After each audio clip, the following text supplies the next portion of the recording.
KPBS On Demand is supported by UC San Diego's Art Power, presenting cellist Joshua Roman, performing from his album Immunity, alongside music by J.S. Bach and more. Sunday, June 22nd at UC San Diego's Epstein Family Amphitheater. Reserve your tickets at artpower.ucsd.edu.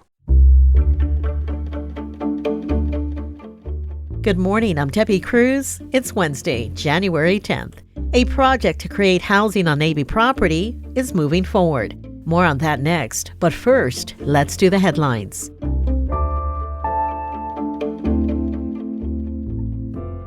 The California State University system says it's giving a 5% raise to its instructional faculty and says that is its last, best, and final offer. It's less than the 12% the California Faculty Association was demanding, and the union says CSU management expressed nothing but disdain for faculty by walking out of negotiations. The union is still planning to strike later this month. SDSU is part of the CSU system. There's a lot going on with our weather today. The National Weather Service says there's a chance of rain throughout the county tonight and into tomorrow morning. Plus, a wind advisory goes into effect for the county's inland valleys tonight and lasts until noon tomorrow. Gusts could reach up to 40 miles per hour. By the coast, there is a high surf advisory in place from tonight until tomorrow night, when waves can reach up to 11 feet. Temperatures by the coast today will be in the high 50s. In the inland areas, temps will be in the low 60s. In the desert, it'll be in the high 60s, and in the mountains, it'll be in the low 40s. There's also a high wind warning in the mountains and deserts overnight.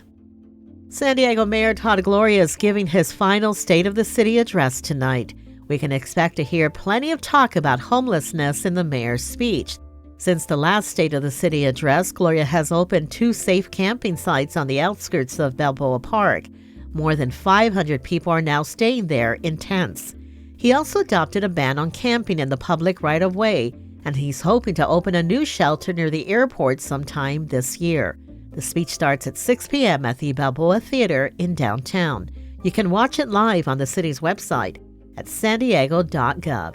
From KPBS, you're listening to San Diego News Now. Stay with me for more of the local news you need.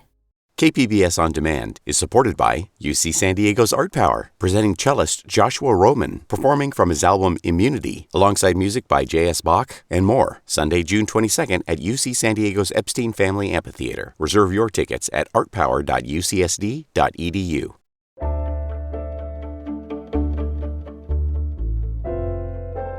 The Navy selected developers to rebuild 70 acres of land less than a mile from the San Diego airport. Reporter Katie Hyson looked into their plan.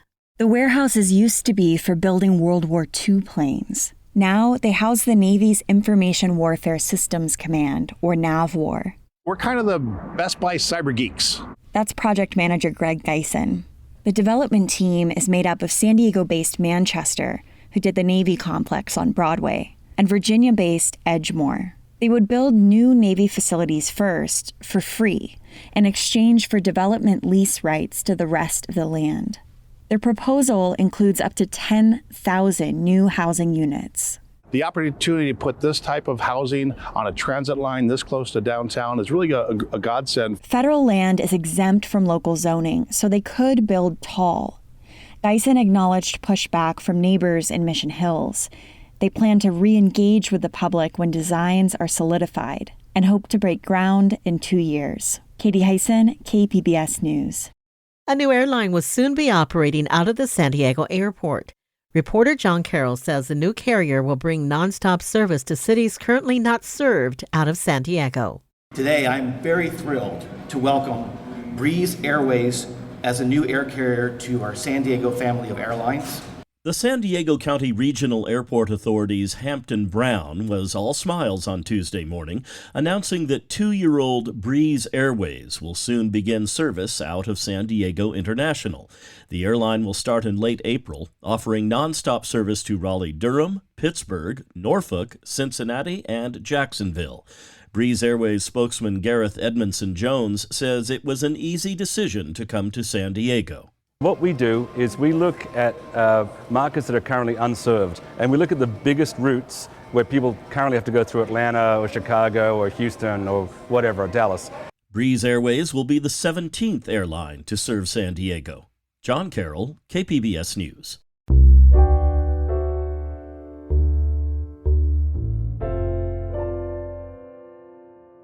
The state law that requires you to put your food waste in a green bin is expanding. Starting this month, it will include new businesses.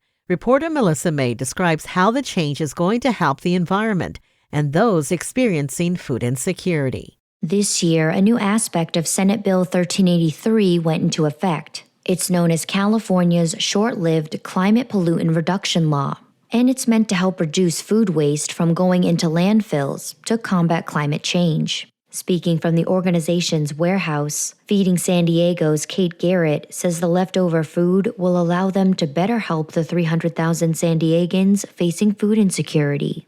This law is actually requiring businesses that never really had donations as part of their business plan, as part of their model, to now start looking to food recovery organizations like Feeding San Diego to take care of the logistics, to pick up anything that they would have otherwise put into the trash can. Now hotels, health facilities with more than 100 beds, event venues, school districts, restaurants that seat more than 250 people, and others have to comply with the law. Melissa May, KPBS News. A sand replenishment project in Solana Beach was delayed because of the winter storms. The project was more than 20 years in the making. North County reporter Alexander Nguyen has more on when it's expected to start. In 2000, dealing with the loss of sand on its coastline, Solana Beach reached out to the Army Corps of Engineers for help. Early last year, Congressman Mike Levin secured $30.5 million for the project, which also includes sand replenishment for Beacons Beach in Encinitas. Dolan Chung is the project manager for the Army Corps of Engineers. He says the sand replenishment is a 50-year commitment for the Corps. We will do roughly 8 additional renourishment events over those 50 years. The average cycle based upon our computer modeling is roughly about 6 years between renourishment cycles. But first, the Corps has to finish a different sand replenishment project in San Clemente, which was started in mid-December. But multiple winter storms caused a delay there. Chung says the Solana Beach project is expected to start around the end of the month. Alexander Nguyen, KPBS News. Coming up, our KPBS education reporter joins me to talk about changes to college tuition and the FAFSA. Mexican residents who live near the border are eligible now for in-state tuition at certain community colleges. We'll have that and more education-related news just after the break.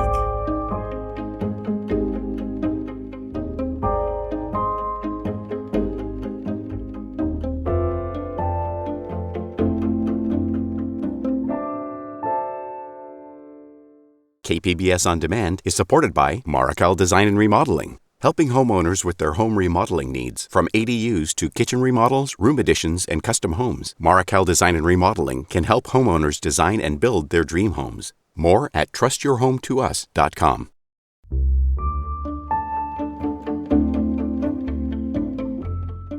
If you're looking to enroll in college this year as a new or returning student, changes on the new FAFSA application will affect you. Joining me to talk about that and more is education reporter MG Perez. Welcome to the podcast, MG. Good to be with you, Debbie. What was the reason for changing the financial aid application process? Believe it or not, a federal government agency, the U.S. Department of Education, decided they were finally ready to try to streamline and make the process much more efficient so that it would be easier for families to figure out just how much they could contribute to their students' education. And that's really the bottom line, is more efficient, easier to fill out, and that's what they're hoping for. So, MG, what are some of the major changes when students apply now? Well, I will tell you, having done a FAFSA of my own 100 years ago, it caused a lot of stress to families because there were so many questions and so much information that they asked for. This new FAFSA has less questions. In fact, it's gone from 100 questions down to just about 30 questions. There will also be many more opportunities for families to qualify. Of course, it's determined by income and other factors, but there will be more eligibility for more low and moderate income students who will qualify for Pell Grants. But basically, grant money is free money that you don't have to pay back, so that's going to be significant. Pell Grant money can be used to pay for textbooks, for class hours, for other charges that a student would encounter in the course of their semester. Also, financial data will be shared directly from the IRS. In the past, that was an extra step, extra work that the family had to do in order to document why they needed money to pay for college. And not everyone is eligible for financial aid, like you mentioned. And when it comes to college tuition, anyone who comes from out of state has an even higher tuition cost. But that's set to change for some during a new pilot program. Can you tell us a little about this? This is very exciting, and it's happening right here in San Diego County and Southern California. Mexican residents who live near the border are eligible now for in-state tuition at certain community colleges, and that's a huge financial break for them because, as you mentioned, if you're from out of state, and certainly in the past Mexico has been considered that, you would pay a lot more to attend a community college. It is a pilot program, and it will go through the end of 2029 to see if, in fact, there is a real benefit to Mexican residents coming across the border every day to attend community college. And a program like this is important. Why? It's important because it makes higher education more accessible to students who need it most. I talked with the president of Southwestern College, which is one of the community colleges that is part of the pilot program, and he said this is important because it guarantees that we will not lose talent from Mexican students coming across the border. That's a whole nother pool of opportunity, not only for the education system, but also the local economy here in San Diego County. Where can students go to learn more about the new out-of-state pilot program and FAFSA? Well, FAFSA is studentaid.gov. That's the website, studentaid.gov. Now, I will tell you, because this is new, there has been some challenges in getting onto the website. One report that I saw said it was kind of like the Ticketmaster situation in trying to buy Taylor Swift tickets. Hopefully, it's going to go a lot more smoothly than that, but studentaid.gov is the place to go to start this process. And as far as the Mexican resident law, I would recommend going to the website of the community college that you're interested in attending for more information on that. Okay, MG. Any other new laws going into effect in the new year on the education beat? Absolutely. We will be looking at a new law that requires all first through sixth grade students to learn cursive writing. What that will look like is that teachers will be implementing some kind of cursive instruction rather than being required to teach cursive in a specific grade. I will tell you, as a former teacher, it always blew my mind that students didn't have to learn cursive writing. It is much more efficient. You can write faster. And in the world of AI and other factors that come into the classroom, this is really going to be a benefit. It's going to be a challenge, but that a law takes effect, and it'll be required, just like math, science, and English. Cursive writing, something we'll be looking at. We'll also be looking at helping undocumented high school students who want to attend college. A lot of them have fear around that because they are not part of the DACA program, but there is an organization called Students Without Limits that are helping them kind of maneuver that system in order to get access to higher education. Well, I'm sure you'll be following the rollout of these new laws in the new year. And I've been speaking with KPBS education reporter MG Perez. Thank you for all this information and for coming on the San Diego News Now podcast. Good being with you, Debbie. Happy New Year. Happy New Year. In other education-related news, today Governor Gavin Newsom is scheduled to release his new annual state budget proposal, and it will come with an expected $68 billion deficit.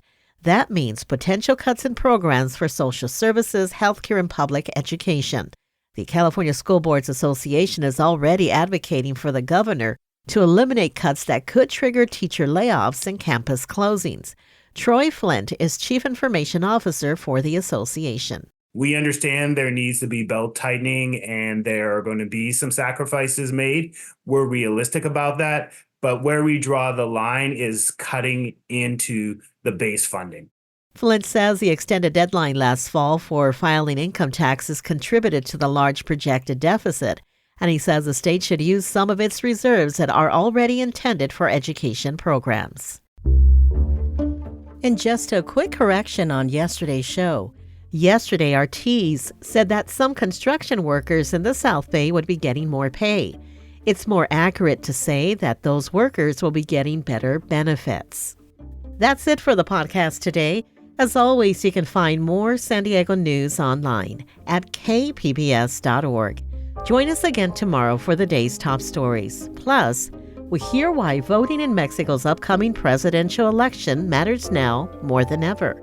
I'm Debbie Cruz. Thanks for listening, and have a great Wednesday. KPBS On Demand is supported by UC San Diego's Art Power, presenting cellist Joshua Roman, performing from his album Immunity, alongside music by J.S. Bach and more, Sunday, June 22nd at UC San Diego's Epstein Family Amphitheater. Reserve your tickets at artpower.ucsd.edu.